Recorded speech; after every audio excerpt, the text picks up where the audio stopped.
Короната во регионот го забави темпото. Бројот на заболени и хоспитализирани е во стагнација и во Штипската клиничка болница последните неколку денови се движи околу 40 на болнички пациенти. Во модуларната болница имаме 38 пациенти, од кои 32 се на кислородна подрачка, а уште 6 пациенти се сместени на кожното одделение. Еден пациент на 66 години од Радовиш почина. Информираат од Штипската болница.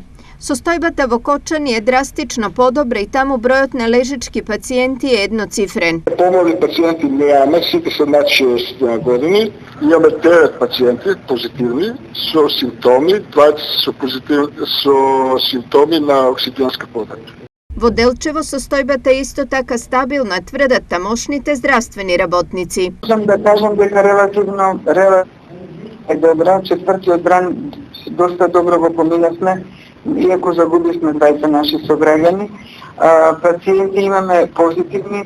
Минатата недела имавме 64 активни, како што ги нарекуваат позитивни, меѓутоа пациентите ни се обично неколку дена со тешка клиничка слика, повеќе со средна и асимптоматски. Во однос на вакцинацијата, последниот извештај на Министерството за здравство покажува од 40 до 60% на вакцинација на населението во источниот регион. Околу 50 до 60% вакцинирани има во Штип, Пробишти, Берово и Пехчево, од 40 до 50% во Свети Николе, Кочани и Делчево. Најмалку вакцинирани во моментов има во Виница и таму процентот е 39.